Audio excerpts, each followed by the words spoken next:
The movie begins with a helicopter flying toward an island, where there is a facility that conducts DNA and genetic testing on dinosaurs.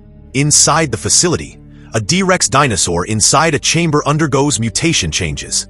A scientist tears open a chocolate wrapper, eats the chocolate, and carelessly throws the wrapper inside the chamber. He then enters the chamber, unaware that the wrapper has also drifted inside. The wrapper is swallowed by the security system of the door, causing a malfunction that triggers a containment failure in the research laboratory. Panic spreads among the scientists working there as the entire security system begins rebooting, allowing the trapped dinosaurs to break free. Some scientists rush to save their lives, while others are not so lucky. The careless scientist who allowed the chocolate wrapper to enter the chamber becomes trapped inside with the D-Rex. He pleads with his colleague to open the door, but the female scientist refuses when she sees the colossal D-Rex lurking behind him. In the blink of an eye, the ancient creature catches the poor scientist in its mouth and takes him away. It has been 32 years since the dinosaurs returned, and most surviving species now thrive only in a tropical band around the equator. The story then shifts to the present day, where we see a millionaire named Martin Cribb stuck in a massive traffic jam. Martin works for a pharmaceutical company called Parker Genix, which creates life-saving medicines for humanity. He gets out of his car and discovers that a sauropod is blocking traffic, having broken out of the Cobble Hill Park enclosure. Back in his car, Martin speaks with Miss Zora Bennett, who tells him she lost her friend on her last job. Martin asks her to take on a job for him, but Zora refuses and leaves the car. Martin follows her and tries to convince her to join him on a secret mission. Zora remains unmoved until Martin offers her a large sum of money for the job. This changes her mind, and she asks what she has to do. Martin explains that they will travel to a place where every government in the world has outlawed entry. Later, Martin and Zora arrive at an archaeological building, where several dinosaur fossils of various kinds are preserved. There, they meet Dr. Henry Loomis, an enthusiastic archaeologist. Martin explains to Zora that his company, Parker Genix, is working to develop a new drug called paleodioxin, derived from the largest dinosaur species on record. This drug could prevent coronary disease for an average of 2 decades, but the problem is that they cannot synthesize the DNA. To solve this, he needs 3 blood samples from living dinosaurs: the Mosasaurus, which lives in the ocean, the Titanosaurus, which lives on land, and the Quetzalcoatlus, the largest pterosaur, which can be found in the sky. Fortunately, all these species still exist on one isolated island. Martin is putting together a team for the mission and asks Dr. Loomis to join to help identify the animals. Initially, Loomis is hesitant and undecided, but he eventually agrees. For the mission, Martin and his team travel to Suriname, where they meet Zora's longtime friend, Captain Duncan Kincaid, who owns a boat. There, Zora also reunites with another old friend, Bobby. After a brief discussion, they set out for the isolated island to collect the 3 blood samples. Nina and Leclerc pilot the vessel. Bobby reveals that the Mosasaurus was tagged in captivity, and a company named InGen has continued tracking it since its escape. This means they can now locate it. The first sample is roughly 150 miles away, very close to the equator. Martin explains that the mosasaur generally circles the island they are heading to. There is a complex called R&D for the original park. It was abandoned after an accident. Bobby shows them a vial of neurotoxins that can paralysis the dinosaurs within a couple of seconds. Dr. Loomis attaches the neurotoxins to the darts that will collect blood samples from Mosasaur's body, and asks the others to be within 10 meters to penetrate it. Now the scene shifts to a boat in the middle of the Atlantic Ocean. The vessel is boarded by Ruben Delgado and his 2 daughters. Shortly, Ruben's elder daughter, named Teresa, comes up to the deck. Seconds later, Teresa's boyfriend Xavier also comes up, causing Ruben to get somewhat grumpy.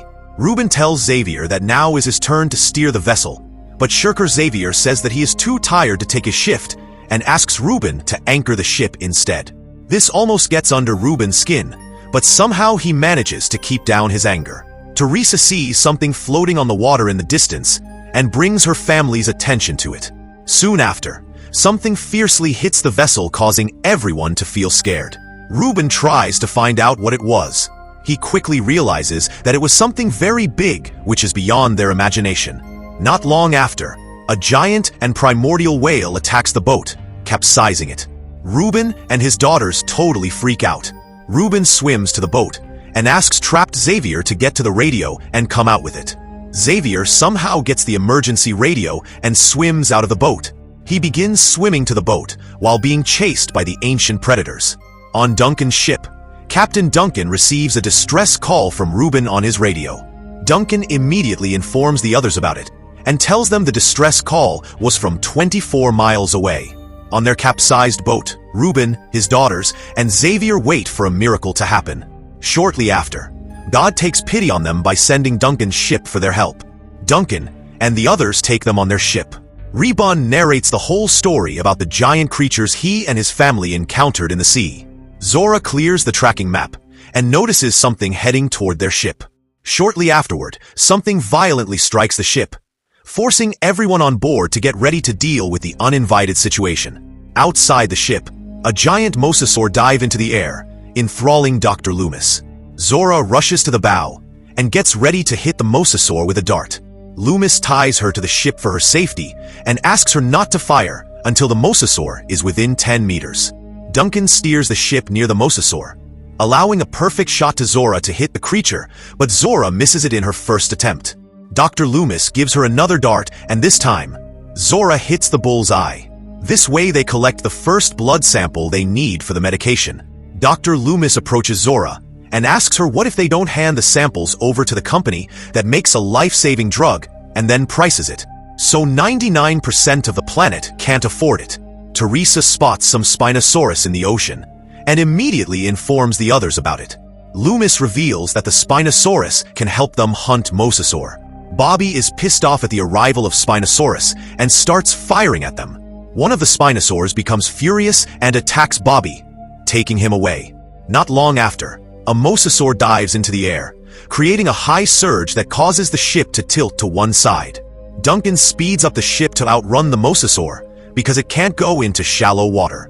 Ruben immediately asks Teresa to send a distress call and coordinates over the radio. Martin follows Teresa to the lower deck and tries to stop her from communicating with anyone. During the scrimmage, Teresa nearly falls off the ship. She asks Martin for help, but Martin refuses to help her. Instead, he lets her fall into the troubled waters. Ruben can do nothing but watch his daughter drown. Meanwhile, Xavier expeditiously dives into the ocean to save Teresa. Afterward, Ruben tells Isabella that they need to jump into the water, as the ship is about to sink. A mosasaur jolts the ship, causing it to sway. The ship crashes into the rocks, and most of it is badly damaged after the collision. Duncan asks Zora and the others to jump off the ship, as it can't go into the shallows. On the other hand, Xavier successfully saves Teresa and reunites with Ruben and Isabella. Martin barely reaches the seashore. Nina is completely worn out and unaware that a mosasaur is right behind her in the distance. Soon, she is attacked by the same predator, which drags her into the immeasurable depths of the ocean. Duncan rushes to save her, but ends up crying. Ruben and his family find a village complex in the dense forest and decide to head there. Dr. Loomis states that they must leave because the mosasaur will come back. Martin reveals that this island used to be a laboratory where scientists conducted crossbreeding experiments on species. They then take shelter in the forest to save themselves from the mutant dinosaurs. While wandering, Ruben discovers a pipeline laid out by InGen that carries geothermal energy. He tells the others they will follow the pipes to the village, and everyone follows his lead. Isabella pulls out a shrub, and from it, a baby dinosaur emerges. Teresa rushes forward and drives it away. Martin fills up his whiskey can with the running water. Then he looks up, only to find a ruined helicopter entangled in the branches. He stares at it with a strange look and strives to get the gun of the fallen soldier. Elsewhere in the forest, Xavier asks Ruben to take a nap while he stands guard. Xavier feels the need to pee, so he goes alone. Isabella hears a grunting sound nearby, prompting her to investigate. Soon, the same baby dinosaur pops out of the shrubs. Isabella throws candies toward it and signals it to move toward her. The little dinosaur gingerly crawls up to Isabella and dozes off near her. Insouciant, Xavier begins peeing, unaware that two mosasaurs are lurking behind him. As they are about to attack Xavier, another dinosaur suddenly appears and kills both predators. While heading for the village complex, Zora, Martin, Loomis, and Duncan hear a growing echo reverberating through the forest. Not long after, they discover a pair of herbivorous dinosaurs called Titanosaurs. Everyone is mesmerized by the beauty of the Titanosaurs. From a safe distance, Zora aims at them to obtain the second blood sample. She shoots a dart at one of the harmless Titanosaurs, collecting another required blood sample. In the forest, Teresa and the others find a ruined boat across the river, and she decides to go over to it. She quietly crosses the river, climbs aboard, and discovers a brutally torn-apart carcass of a dinosaur. In the bushes across the river, a mosasaur turns while sleeping, terrifying Teresa. Ruben and Xavier gesture for her to get back, but Teresa doesn't want to leave the job half done. She rushes into the banged-up boat, looking for anything that might come in handy. Dolores, the tiny baby dinosaur, also arrives there while searching for Isabella. Isabella tells it to leave, as it isn't safe here. She finds an inflatable raft, which she struggles to carry across the river. So, she opens the disassembled raft bag in front of the sleeping dinosaur. She immediately gets on the raft and begins crossing the river while the mosasaur drinks water in the background. Ruben, Xavier, and Isabella hurriedly get on the raft too, catching the dinosaur's attention. It begins chasing them, forcing them to row as fast as they can. The mosasaur dives into the water and shortly afterward capsizes the raft. Ruben, Teresa, and Xavier manage to shelter themselves behind some rocks, but Isabella is still trapped under the floating raft. The mosasaur grabs the raft in its mouth and pounds it into the water. Meanwhile, Isabella breaks free and begins swimming toward the rocks. Just in time, she passes the rock, saving her life. The scene then shifts to Martin and his team of mercenaries, who prepare to climb down the cliff to collect the last blood sample from a Quetzalcoatlus egg. First, Leclerc ties himself to a rope and climbs down, followed by Dr. Loomis and Zora. After a short while, they reach a cave-like structure and find several Quetzalcoatlus eggs in a nest. Loomis quickens the process and begins taking the last sample from one of the eggs. Leclerc hits a nail into the steep rock, and just then, a Quetzalcoatlus flies past him, shaking him to the core. Meanwhile, the Quetzalcoatlus returns to its nest and finds Zora and Loomis with its egg. The bird-like dinosaur becomes furious and attacks them. In the struggle for life and death, the sample slips from Loomis' hands. Leclerc, who is outside the cave, throws a mallet at the dinosaur to grab its attention. Duncan pulls up the rope to help Leclerc save his life. Down below, Loomis retrieves the sample, but is soon pulled down along with the rope. He loses his grip on the sample again and dangles from the cliff. Zora grabs the rope to save Henry Loomis. Martin and Duncan keep pulling until Leclerc is lifted up, caught in the Quetzalcoatlus beak. The flying creature swallows Leclerc alive right before Martin and Duncan's eyes, terrifying them. Dr. Henry Loomis manages to reach the sample while the rope begins snapping. Shortly afterward, the rope breaks, causing Loomis to fall off the cliff. Zora collects the third and last sample and hands the briefcase to Martin. On the other side, Ruben and his daughters, along with Xavier, reach the village complex where a research laboratory once stood. Moments later, Martin, Duncan, Zora, and Loomis also arrive at the village complex, where they will be picked up by a helicopter from the Parker Genix Company. Zora discovers footprints inside the compound, implying the presence of human beings in the compound. She immediately calls out to Ruben and his family. Ruben hears her and replies, and soon finds Zora and the others before night falls completely. Teresa then reveals to Zora and her team that Martin tried to kill her when she was sending a distress call over the radio in the lower deck and let her fall overboard. Soon, Martin arrives with a gun in his hand. He retrieves the bag full of dinosaur blood samples from Zora and orders everyone to relax and wait for the helicopter to arrive.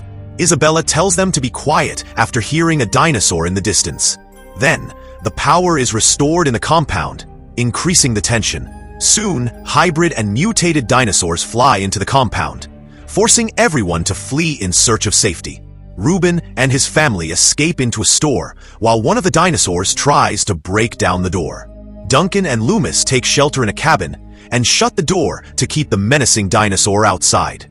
Seconds later, the power comes back on in the room, revealing it to be a lab where crossbreeding and mutations had been performed on dinosaurs. Hiding under a car, Zora and Martin open fire on a dinosaur.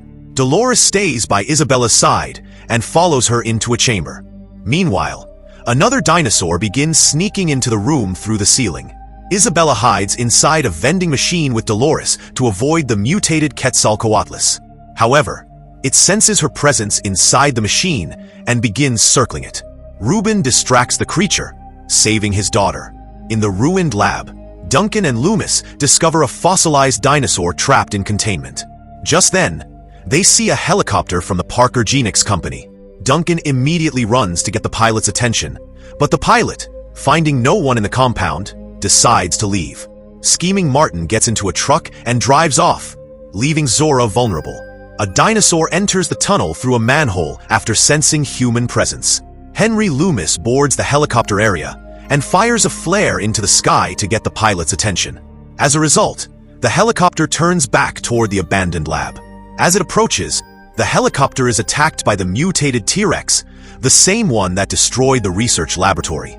Terrified, Loomis and Duncan escape into the tunnel and form a plan with the others to safely leave the ruined lab. He explains that the tunnel leads to the ocean, where there is a dock with a boat. Meanwhile, Martin drives the Cybertruck at high speed and comes across a herbivorous dinosaur. Zora relentlessly shoots at an approaching dinosaur, killing it. They reach the end of the tunnel, but find the exit sealed. They see a boat beyond a shutter and a control panel right below it, but the problem is that none of them can fit through the small opening. At the same time, a dinosaur lurks upstairs. When everyone else fails to fit through, Isabella risks her life by crawling through the opening to pull the lever. As the T-Rex approaches, fear grips her, but she manages to pull the lever and open the shutter. Martin arrives in the truck and attempts to run over the T-Rex, but fails. Meanwhile, Zora, Duncan, Ruben, and the others escape from the tunnel, and Zora pulls down the lever, trapping the dinosaur inside. The colossal T-Rex captures Martin in its claws and bites off his head, killing him. It then turns its attention to the rest of the humans, advancing toward Isabella. Duncan fires a flare to draw the T-Rex's attention to himself and tells Zora to flee with the others. He then dives into the water to keep the dinosaur occupied. Zora, Loomis, Teresa, Ruben, and Isabella board the boat and try to escape as the genetically mutated T-Rex chases them. The dinosaur eventually gives up the pursuit as it cannot see in the darkness. Seconds later, Zora and the others spot a flare in the sky, fired by Duncan. She immediately orders the boat turned to pick him up. As dawn breaks, all the survivors successfully escape the dinosaur-filled island, marking the end of the movie.